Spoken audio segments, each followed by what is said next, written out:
Okay, this one has come via a request from a subscriber. I want to talk today about the Uberti reproductions of the Winchester 1873. Now, Uberti are an Italian company who specialise in reproductions of classic firearms, so that you can buy pretty much anything from them, from wheel guns right the way up to rifles, single shot guns, everything pretty much that you can think of really.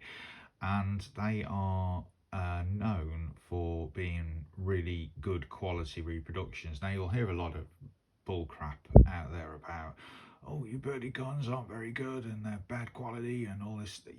Most of the time that comes from people who've never handled one, never owned one, and never fired one. I've owned several Uberti reproductions, black powder pistols and rifles, and I can say that the quality is second to none, particularly on the rifles. There is only one down point, I think, to Uberti guns, and it's a really simple thing, and I can't understand for the life of me why they don't sort it out, and that is the quality of the screws they use to hold the things together.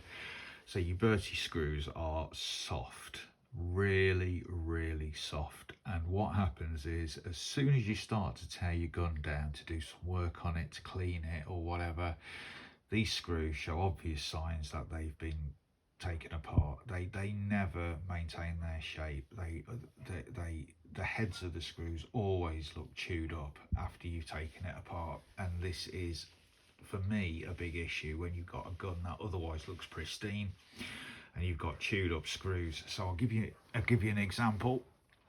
Here we go.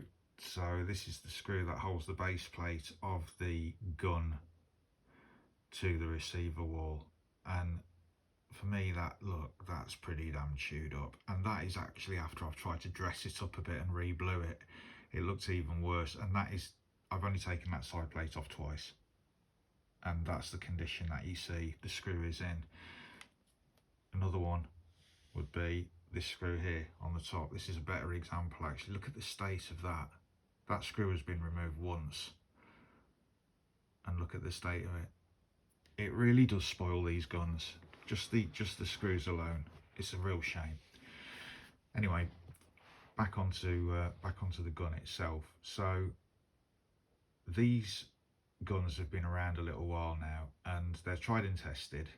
They're not the cheapest reproductions in the world. They come at a pretty expensive premium. I paid for this this carbine, I paid just over £1,000. Now that's quite a lot of money really, and you'd expect something fairly special for it, and indeed that's what you get with these. They are really beautifully finished.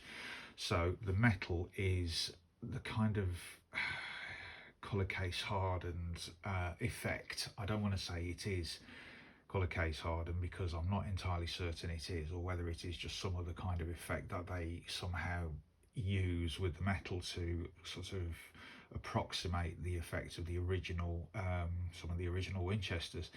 It is however they do it, it is a beautiful finish. It looks stunning, and obviously each gun is unique, so it's a completely different finish on each gun, and you can go through and decide which one you want and which one you like. The quality of the wood is excellent. The quality of the wood is very good. Nice grain in the wood, and just overall a really nice finish. The barrels, this one is a half hex barrel, and as you can see, the finish on the barrel is also really nice, really nice. Classic semi-buckhorn sights on this particular gun. As you can see, there's the catch that holds the finger guard, the lever in place as on the original, and then you've got your swept back buttstock there. Now, one thing that I've done with this gun, and you'll notice it looks different from some of the guns that Uberti sell when they're brand new, is I actually refinished the stock because I wasn't over keen on the factory finish of the stock, which is absolutely flawless. It's like a mirror glass finish on the wood, and I have to say I wasn't a great fan of that for two reasons. Firstly, I like my guns, particularly the ones that are approximating historical firearms, to look a little bit older than brand new. I like them to look like they've seen some use. So for that reason, I wanted to really just give it a little bit of a worn-in look. And the second reason is, if you've got a gun that is absolutely pristine, it won't stay like that for very long, generally speaking, unless you're very, very careful and very, very lucky. Every time you take it to the range, you risk dinging it. Every time you get it out your gun safe, in fact, most times you get it out your gun safe, you risk dinging it. And this is, for me at least, where the majority of my guns get scratched or knocked, and that's when they get taken out the gun safe. Other guns fall over, you knock them on the edge of the safe as you take them out.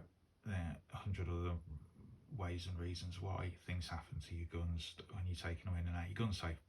Obviously on the range anything can happen as well, can't it? You know, so that is another reason that I'm not keen on that original factory finish, because it is so nice in many ways. It's so nice, actually. It's really easy to bugger it up, and as soon as you've got one scratch on it, well, you know, it takes the shine away, doesn't it, and makes it very, very, very noticeable. So in my case, it all started with this thing here. So what happened was, I don't even know how that happened. I would guess it might have happened in the gun safe, who knows, but that was so glaringly obvious that I just had to do something about it, and it wasn't something that I could repair really. So I decided to just completely refinish the whole gun and I'm glad I did, because I think for me it looks a whole lot better. For other people, they might not think so. They might think it looks better with that absolutely flawless factory finish, but me, I'm not over keen on that, as I said, and for that reason I did what I did. So just turning this gun around so you get a little bit more of an idea what it looks like from the other side. These guns are really, really nice, heavier than you think. If you've owned an original 1873, you'll know just how heavy these guns are, and they are a handful. They look light, they look small, and they look manoeuvrable. Now, all of those things would have applied in 1873, 1880, 1890, when these guns had their heyday. They would have been small, compact, handy and light. Nowadays, if you compare them to a gun of the same size, a carbine of the same size, they are actually really quite heavy. Now, that doesn't mean they're unmanageable, but certainly they are heavier than they look, and sometimes heavier than you think they're going to be. So that's something to bear in mind if you're doing a lot of shooting, especially if you're doing standing shooting, you know, without rest, you know, on a bench or anything like that. They are pretty heavy, and that takes a bit of getting used to if you're not used to shooting heavier iron guns. So interesting. When I went to the gun shop to buy this, I had a budget in mind. I knew what I wanted to pay, and that pretty much put everything in the price bracket for a lever action carbine, which was what I was looking for. And I had a choice of either a Uberti or a Marlin. There weren't any Winchesters. The Maruka ones had all sold out here, and this is what I was told. So Winchester guns, beautifully made guns, absolutely amazing guns. The gunsmith that I went to told me that the problem with Winchester made guns is that the parts, getting hold of the parts to repair them is insanely difficult. And the guy that I spoke to is an old school, really, really good qualified gunsmith. He was saying that he'd been waiting at least 3 months for some of the parts for his repairs, where people have bought in Miroku Winchesters. So he said that was a factor when deciding. Like I said, it wasn't like I couldn't afford to buy whatever I felt I wanted. You know, I was in that lucky position at that time where I could buy more or less what I wanted. And he said that was one thing to think about with the Winchesters. Don't know what the situation's like stateside. You may have a lot more ease in getting the parts that you need for your Winchesters. So that left, broadly speaking, Marlin and Uberti. So I was kind of keen on the idea of getting a Marlin. I thought, yeah, I've got a Marlin. I've got a 44 mag SBL, which I really love. More about that in another video. And I was really open to the idea of getting a Marlin. So had a really good look at all of the Marlins that were on offer. I was specifically after a 357 lever action, already got a 44, wanted a 357 for competitions, general plinking, messing around, reloading, all the rest of it. And I was really not impressed with the quality of the Marlins that I saw. So this would have been back in the Marlin Remington days, and they really were crap. I mean, they almost looked part finished, these guns that I looked at. Now, just a word, the SBL I've got, the 44 mag SBL that I've got, is an absolutely beautiful gun, and that's a Remlin. That is a Marlin Remington Marlin, I should say, and that's a cracking gun, absolutely amazing, and it shoots beautifully, and I love it, and I'm not going to part with it. Because it's just an insanely nice gun. But the guns that I saw in the shop when maybe it was the later ones, I don't know, they were dire. The wood finish on them was, the wood was rough. The wood wasn't particularly nice to begin with. It certainly wasn't finished. It looked unfinished in actual fact. There was no finish on it. It looked cheap, and it looked badly produced, I should say. The quality of the metal looks, they just look like toys. They look like badly manufactured Chinese toys. I think that's the only way I can put it. And I really want to like Marlins because I've already got one and I love it. But these were just disgustingly cheap looking. I hate to say it, but they really were.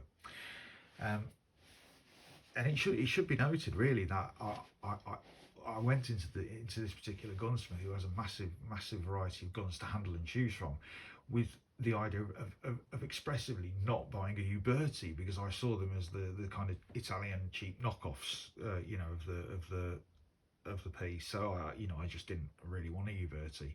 So having looked at the Winchesters and being turned off those due to the availability of parts, and having looked at the Marlins and just being turned off them because they frankly look crap, the gunsmith said, have you ever considered a Uberti? Have you ever considered a Uberti? And I kind of said, no, not really, and gave him the reasons that I've just mentioned. And he just openly burst out laughing. He said, no, you couldn't be further wrong from the truth. And he pulled out several Uberti guns for me to have a look at, and I was instantly impressed. I have to say, I was instantly impressed with the build quality of these guns. They are really nicely made. The action on them is from the get-go pretty good, but it is actually easy to tweak these actions, smooth them out, and do a trigger job on these actions. They're really easy to work on. Any competent gunsmith should be able to do it, and in fact anybody at home actually, if you take some guidance, you can do a great deal of work on these guns yourself. So I was starting to get more into the idea of getting a Uberti, and the more I handled them, the more I decided I wanted one, and that was really down to the absolute quality of the thing. So I took the plunge and bought this one. And I've spoken a little bit about the finish and what I did to that, but I haven't really spoken about how it shoots, so I'm just going to talk a little bit about that. How it shoots could be summed up in 2 words: bloody brilliant. It is an amazing shooting gun. So this is a 357 model. Obviously 357 wasn't a thing back in the cowboy days. It certainly wasn't a thing in 1873. These were originally chambered in 4440, the original ones. And the first kind of series run of these were 4440, and then as time went on they became chambered in other calibers. There was another version, I think it was in the late 1870s or 1880s, where they started chambering these in big boy cartridges as well, because people were saying they wanted a bit more oomph than pistol caliber cartridges, and so on it went. So 357 just wasn't a thing, but 357 is a manageable caliber. It's nice to shoot. For me, I like it. It does the job. It's easy to reload for, and there's lots and lots of other practical reasons why I think 357 is a nice cartridge to shoot in a pistol caliber carbine. So yeah, it shoots really nicely. You can get some really nice groups with this thing at short ranges and at long ranges. Well, I say long ranges for a carbine, 50, 70, 80 meters. You can get some really outstanding results. It shoots nicely. Because it's such a heavy gun, it absorbs a lot of that recoil. Not that there's a great deal with the 357, but that makes it quite a nice gun to shoot. I mean, you can get kids shooting this bench rest if you want to. You know they're not going to feel much recoil if the recoil's sensitive. And it's got that old school nostalgia. Now it should be said it is a top eject gun. Now personally I love top eject guns. Now other people say, oh, can't put a scope on it. Well, you know, there are ways and means, but I this isn't a gun I particularly want to put a scope on. It's an 1873 Winchester, Uberti Winchester. It's not really designed to have a scope on it, is it? So you know, the top eject, I love top ejects. I love, you know, snapping that lever open, that bullet flying, and my god, it flies. God, I don't know what to make the ejector out of on these things, but these cases really fly. So yeah, you can slap that lever open, stick your hand out and catch that brass case as it falls. It's good. It's good. Now people will say about the 1873 action, oh yeah, well, the 1873 action, it's kind of got that weird dual elbow setup and it's not strong and all that.